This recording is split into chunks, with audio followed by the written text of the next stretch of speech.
और अब देखते हैं खबरें विस्तार से। सांवर थाना पुलिस ने अवैध बजरी परिवहन और खनन के मामले में कार्रवाई करते हुए अवैध बजरी से भरे एक ट्रेलर एवं बिना नंबरी एक जेसीबी को जब्त कर लिया है। थाना अधिकारी बनवारी लाल मीणा ने बताया कि पुलिस टीम देवली तिराहे पर गश्त कर रही थी। इस दौरान उन्हें एक टीप ट्रेलर अवैध बजरी भरकर परिवहन करते हुए दिखाई दिया, जिसे जब्त कर लिया। जिसके बाद ग्राम आलोली से गोठड़ा के रास्ते पर पुलिस टीम को अवैध बजरी का स्टॉक करते हुए पीले रंग की एक बिना नंबर की जेसीबी मशीन नजर आई। पुलिस टीम को देखकर जेसीबी का चालक मौके से फरार हो गया। आसपास पूछताछ करने पर भी चालक का कोई सुराग नहीं मिल पाया। पुलिस ने जब्त किए गए ट्रेलर व जेसीबी मशीन को सुरक्षित रूप से थाना परिसर में खड़ा करवा दिया है। इस संबंध में सांवर के सहायक खनिज अभियंता को सूचित कर दिया गया है। सहायक खनिज अभियंता द्वारा प्रस्तुत मौका रिपोर्ट के आधार पर पुलिस ने मामला दर्ज कर जांच शुरू कर दी है।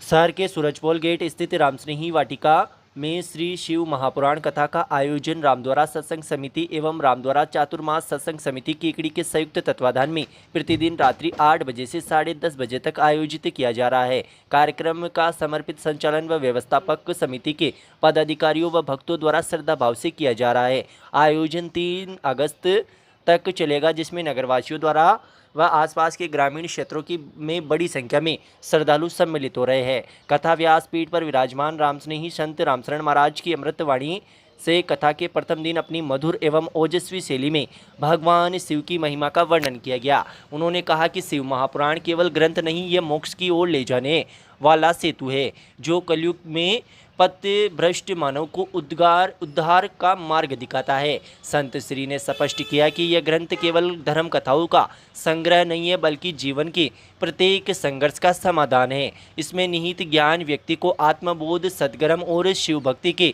मार्ग पर अग्रसर करता है। संत रामशरण महाराज ने अपने प्रवचन में शिव महापुराण के अद्भुत रहस्यों का गूढ़ अर्थ बताते हुए कहा कि ये ग्रंथ भगवान शिव की अनंत करुणा और वैराग्य की शक्ति का प्रतिनिधित्व करता है। कथाओं में छिपे संदेश हमें सद्भाव, संयम और सेवा भाव से युक्त जीवन जीने की प्रेरणा देते हैं। आध्यात्मिक जागरण का माध्यम बनकर ये ग्रंथ जीवन को अंधकार से दूर करने वाला प्रकाश मार्ग है। इस मौके पर रामद्वारा चातुर्मास सत्संग समिति द्वारा भक्तगणों, नगरवासियों व आसपास के क्षेत्रों के श्रद्धालुओं से अपील की गई कि वे संपूर्ण कथा अवधि तक अधिकाधिक संख्या में मौजूदगी दर्ज करवाकर कथा का श्रवण करें और भगवान शिव की कृपा एवं पुण्य का लाभ प्राप्त करें। समिति के मीडिया प्रभारी महेंद्र प्रधान ने कार्यक्रम की मुख्य जानकारी देते हुए बताया कि शिव महापुराण कथा रामस्नेही वाटिका सूरजपोल गेट पुरानी केकड़ी में प्रतिदिन रात्रि 8 बजे से 10:30 बजे तक 3 अगस्त तक आयोजित की जाएगी।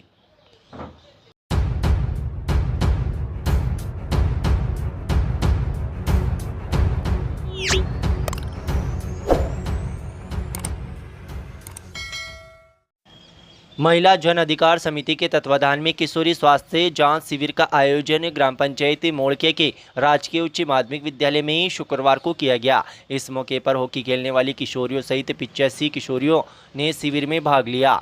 शरीर में किशोरियों के हीमोग्लोबिन जांच, ब्लड ग्रुप जांच, वजन, ऊंचाई एवं अन्य सामान्य जांचें भी की गई। साथ ही आवश्यक परामर्श एवं दवाइयाँ उपलब्ध करवाई गई व रेफरल कार्ड भी बनाए गए। जांच शिविर का संचालन राष्ट्रीय बाल सुरक्षा कार्यक्रम के तहत डॉक्टर राजेंद्र प्रसाद यादव एवं डॉक्टर ध्रुव चौधरी की स्वास्थ्य टीम द्वारा सक्रिय भूमिका निभाई गई। संस्था टीम ने मिलकर ग्राम बीरवाड़ा, भराई, साकरिया, मीणों का नया गाँव, ऊंदरी और मोड़किया सहित 6 गांवों से 715 किशोरियों की जांच कर शिविर का समापन करवाया गया। कार्यक्रम के दौरान किशोरियों को हेलो पीरियड मूवी दिखाई गई और हाइजीन परामर्श देकर किशोरियों को जागरूक किया गया। इस मौके पर साथ ही सैनिटरी नैपकिन, साबुन एवं मेरी पीरियड डायरी वितरित भी की गई, जिसमें महिला जन अधिकार समिति संस्था की टीम का सहयोग रहा।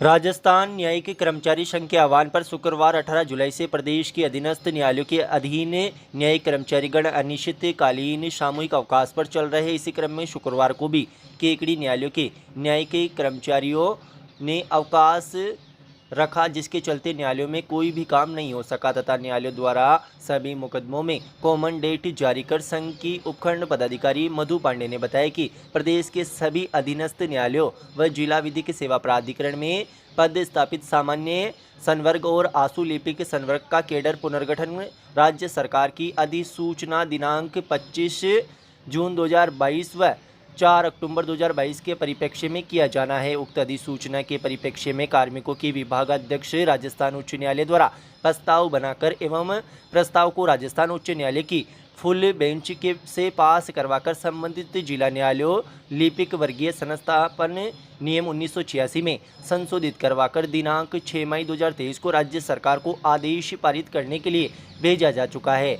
6 मई 2023 से आज तक 2 वर्ष पूर्ण होने के बाद भी राज्य सरकार द्वारा कोई आदेश पारित नहीं किए गए और राज्य सरकार राजस्थान उच्च न्यायालय की अवहेलना कर रही है। संवैधानिक संस्था राजस्थान उच्च न्यायालय के आदेश की अवहेलना राज्य सरकार द्वारा किए जाने पर अधीनस्थ न्यायालयों के सभी कर्मचारियों द्वारा निर्णय लिया गया कि राज्य सरकार द्वारा राजस्थान उच्च न्यायालय के प्रस्ताव आदेश की अवहेलना करने पर राज्य सरकार के विरुद्ध गुरुवार 17 जुलाई को चौथे दिवस भी लगातार संघ के प्रदेश अध्यक्ष सुरेंद्र नारायण जोशी व ब्रजेश कुमार शर्मा पूर्व जयपुर जिला अध्यक्ष अनिश्चितकालीन भूख हड़ताल पर बैठे हुए हैं। उसके उपरांत भी राज्य सरकार द्वारा पुनर्गठन बाबत कोई कार्रवाई नहीं की गई। इसलिए 17 जुलाई को प्रदेश की आम सभा में निर्णय लिया गया कि कर्मचारियों का कैडर पुनर्गठन के आदेश प्राप्त नहीं होने तक राजस्थान प्रदेश के अधीनस्थ न्यायालय व जिला विधिक सेवा प्राधिकरण के सभी कर्मचारीगण अनिश्चितकालीन सामूहिक अवकाश पर रहेंगे, जिसकी पालना में शुक्रवार को भी न्यायिक कर्मचारी अवकाश पर रहे। इस मौके पर न्यायिक कर्मचारियों ने एडीजे कोर्ट के बाहर टेंट लगाकर राज्य सरकार व मुख्यमंत्री भजनलाल शर्मा के खिलाफ नारेबाजी की। संघ का कैडर में नेतृत्व रीडर मधु पांडे, हाफिज खान व दिनेश शर्मा द्वारा किया गया। इस मौके पर जिला बार के अध्यक्ष डॉक्टर मनोज आहूजा ने धरना स्थल पर पहुंचकर न्यायिक कर्मचारियों द्वारा की गई कार्रवाई का समर्थन करते हुए प्रदेश के मुख्यमंत्री को पत्र लिखकर उनकी मांगों का अनुसार सुनवाई किए जाने और शीघ्र ही इस मामले का पटाक्षेप करने की मांग की है।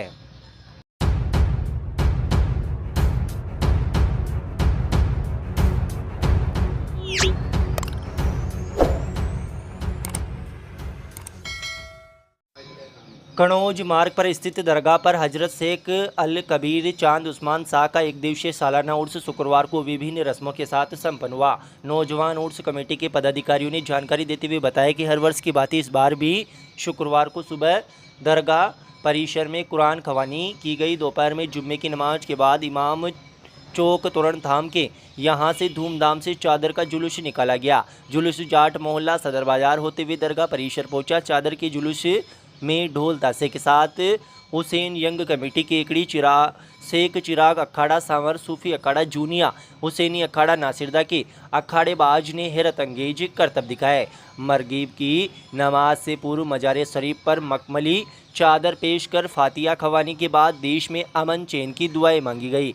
बाहर से आने वाले तमाम जायरीनों के लिए लंगर की व्यवस्था कमेटी की ओर से की गई। रात्रि के गुलाब केवड़े से दरगाह परिसर को महकाकर कुल की रस्म अदा की गई। मौसम की खराबी के कारण कव्वाली कार्यक्रम कमेटी द्वारा निरस्त कर मिलाद शरीफ का कार्यक्रम आयोजित हुआ। रात्रि में ही कुल की रस्म के साथ उर्स का समापन हुआ। उर्स में केकड़ी जूनिया नासिरदा सरवाड़ सहित मुस्लिम समाज के महिला पुरुष सहित सैकड़ों की तादाद में लोग मौजूद रहे।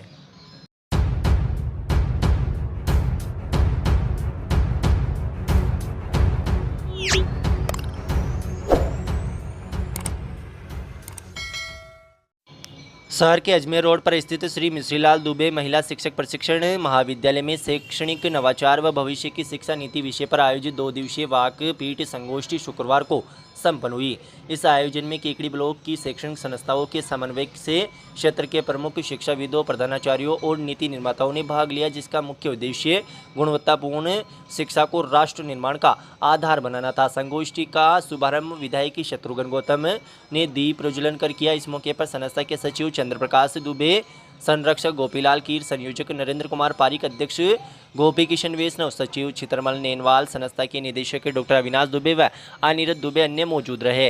इस मौके पर MLD अकादमी केकड़ी के छात्र छात्राओं द्वारा राष्ट्रीय शिक्षा नीति 2020 पर आधारित नवचारित शिक्षण सामग्री प्रदर्शन का आयोजन भी किया गया। विधायक शत्रुघ्न गौतम ने प्रदर्शनी का बारीकी से निरीक्षण किया और छात्र छात्राओं से उनके मॉडलों की विशेषताओं और भविष्य में उनके उपयोग के बारे में जानकारी ली। उन्होंने सभी छात्र छात्राओं और उनके मॉडलों की खूब सराहना की। संस्था द्वारा आए हुए सभी अतिथियों का तिलक लगाकर, माला पहनाकर व साफा पहनाकर स्मृति चिन्ह भेंट कर स्वागत किया गया। एमएलडी की बालिकाओं ने स्वागत गीत गाकर अतिथियों का सत्कार किया। इस मौके पर मुख्य अतिथि के रूप में मौजूद विधायक शत्रुघ्न गौतम ने शिक्षा में तकनीकी एकीकरण और नैतिक मूल्यों के समन्वय पर विशेष जोर दिया। कार्यक्रम के दौरान श्री मिश्रीलाल दुबे अकादमी केकड़ी के प्रधानाचार्य व संयोजक नरेंद्र कुमार पारिक के नेतृत्व में प्रतिनिधियों ने स्कूली शिक्षा में कृत्रिम बुद्धिमत्ता की भूमिका, व्यावसायिक प्रशिक्षण का पाठ्यक्रम में समावेश व ग्रामीण विद्यार्थियों के लिए संसाधन सुलभता जैसे विषयों पर गहन चर्चा की। मुख्य ब्लॉक शिक्षा अधिकारी गोपीलाल कीर ने राजस्थान सरकार की हरियालो राजस्थान पहल के तहत पर्यावरण शिक्षा को पाठ्यक्रम से जोड़ने का प्रस्ताव रखा। उन्होंने हाल ही में डसूक में आयोजित पौधरोपण कार्यक्रम का उदाहरण देते हुए इसे व्यवहारिक शिक्षा से जोड़ने पर बल दिया। राजकीय उच्च माध्यमिक विद्यालय भीमड़ावास के प्रधानाचार्य व संगोष्ठ अध्यक्ष गोपी किशन वैष्णव ने सभी स्कूलों के लिए वार्षिक नवाचार प्रतियोगिता आयोजित करने का ऐलान किया। राजकीय उच्च माध्यमिक विद्यालय लल्लाई ने प्रधानाचार्य व सचिव क्षेत्रमल नैनवाल प्रतिभागियों को स्मृति चिन्ह भेंट किए। विधायक गौतम ने समापन भाषण में कहा कि शिक्षकों और प्रशासनिक अधिकारियों के बीच इस सहयोगात्मक प्रयास से ग्रामीण शिक्षा प्रणाली में गुणात्मक परिवर्तन की उम्मीद जगी है। आने वाले वर्षों में ऐसे आयोजन को जिला स्तर तक विस्तारित किया जाएगा। कार्यक्रम का समापन शांति मंत्र के साथ किया गया।